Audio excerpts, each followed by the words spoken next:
Hello everyone, I welcome you to join me on my bicycle ride in downtown Vancouver. I'm going to ride my bike through the busy streets of the city and tell you more about Vancouver along the way. Feel free to look around in this 360 video. Here we start from Andy Livingstone Park and the street name is Expo Boulevard. To the left up higher you can see the SkyTrain tracks, which is the fastest transportation around the city. And yes, this is me down there on the bike wearing the warm jacket, as it is winter time in Canada. So I've started my ride at Expo Boulevard, and I'm riding towards Canby Street Bridge. As you can see, there are not too many cyclists this time of the year. It is March now, and perhaps the slowest time of the year. During this trip, I will be passing by some points of interest in downtown Vancouver and commenting about them. If you've never been to Vancouver, there will be a lot to see. I hope you enjoy the ride, and I'm feeling great and excited to complete it. To the left, you can see the SkyTrain tracks. SkyTrain is the most common way of transportation in all major cities of Lower Mainland. I would say it is one of the coolest things around here. Here I'm passing by Stadium Chinatown SkyTrain station. This bus is on my way. Okay, go first. Ahead of me is the BC Place, a stadium with a retractable roof which holds the major sport events in the city. This street is going through the little tunnel which leads us to a Canby Street Bridge.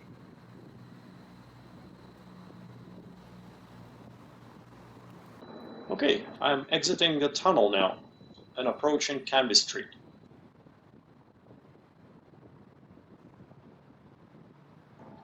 To the left from me is Canby Street Bridge that connects downtown and the west side of Vancouver. The current bridge opened in 1985, but is the third bridge at the same location. Now I'm entering Yellowtown area. Yellowtown is an area in downtown Vancouver, approximately bordered by Falls Creek and by Robson and Homer Streets. Yellowtown acquired its name when the railway moved its construction, equipment and repair shops from Yell in the Fraser Canyon to the railway's western terminus of Vancouver. Formerly, it is a heavy industrial area dominated by warehouses and rail yards. Since the 1986 World's Fair, it has been transformed into one of the most densely populated neighborhoods in the city. The marinas, parks, high-rise apartment blocks, and converted heritage buildings constitute one of the most significant urban regeneration projects in North America.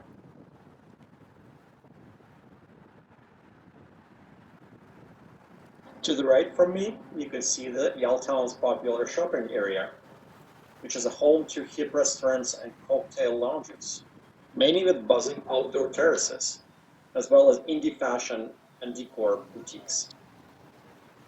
Now I'm at Davie Street intersection, where Expo Boulevard turns into Pacific Boulevard and leads to Granville Street.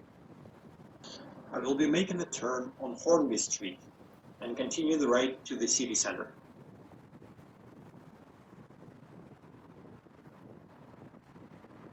On the waterfront, to the left from me, David Lamb Park has an expansive lawn and playground, while the seawall is popular for cycling and walking.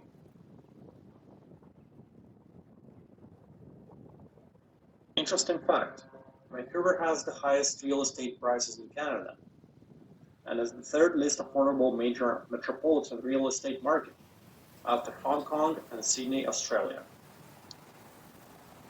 40% of Vancouver's total population is made of immigrants. The city has also the highest proportion of Asians than in any North American city. Vancouver is a very young city. It was only incorporated in 1886 and shares the same anniversary with the founding of Coca-Cola. On June 13, 1886, the Great Vancouver Fire burned down the city and only a few buildings survived the fire.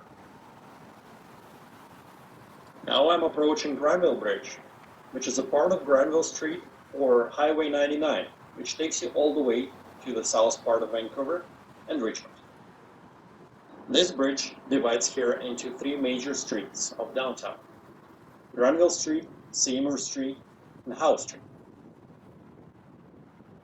It certainly doesn't seem like the safest place for cycling, as there is no actual bike lane, and there is a lot of merging traffic during the rush hour.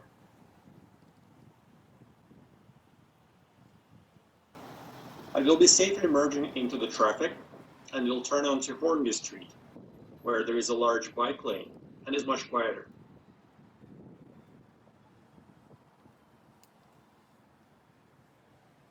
This route leads us to the north part of downtown, with the places of interest like Robson Square, Vancouver Art Gallery, and a major shopping area. It is a south part of Hornby Street, which is mostly taken by apartment buildings. Of course, it's much quieter here, there's not much traffic. You may see some restaurants and coffee shops along the way. Let me tell you another interesting fact about the city. Vancouver and its downtown is one of the only major cities in North America where you cannot find a direct freeway access. Downtown is much like a peninsula surrounded by water and hiding away from the major intercity highways. Vancouver is also called Hollywood of the North. In North America, the city comes second after Los Angeles in TV production and third in feature film production.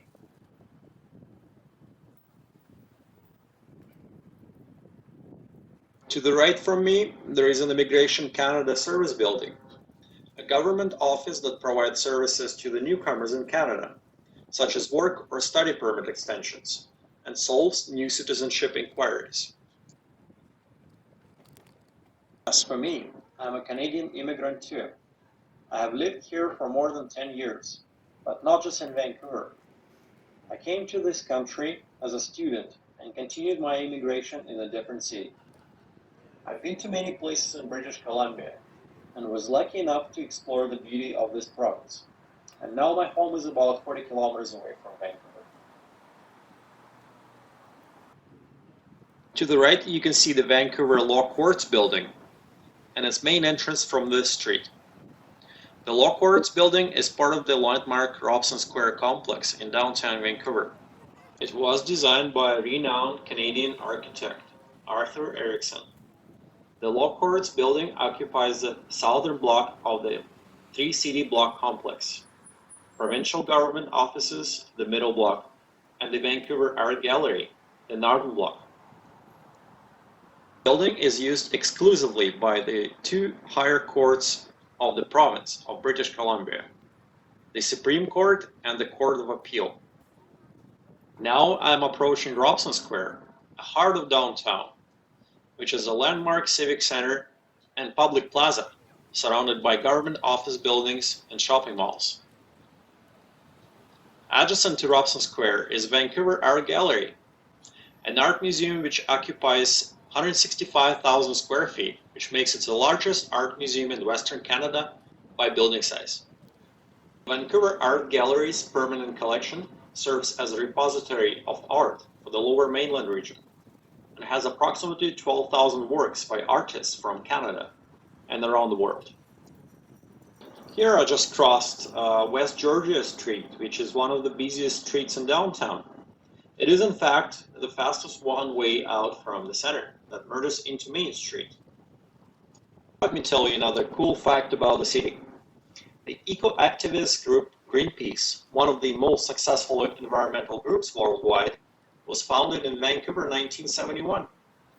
A group of volunteers first met in Gastown Luna Cafe, which is now known as Smart Mouth Cafe.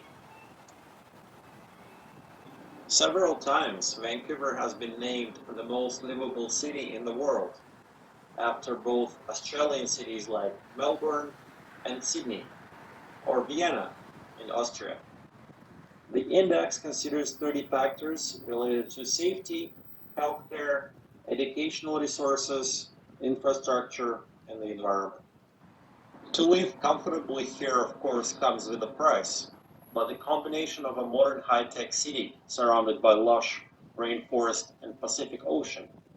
Is the best deal you can ever get. Here the bike lane on Hornby Street ends, and I am turning left onto Hastings Street.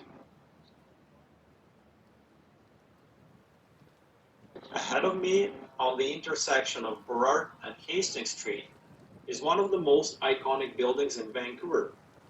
It was completed in 1930.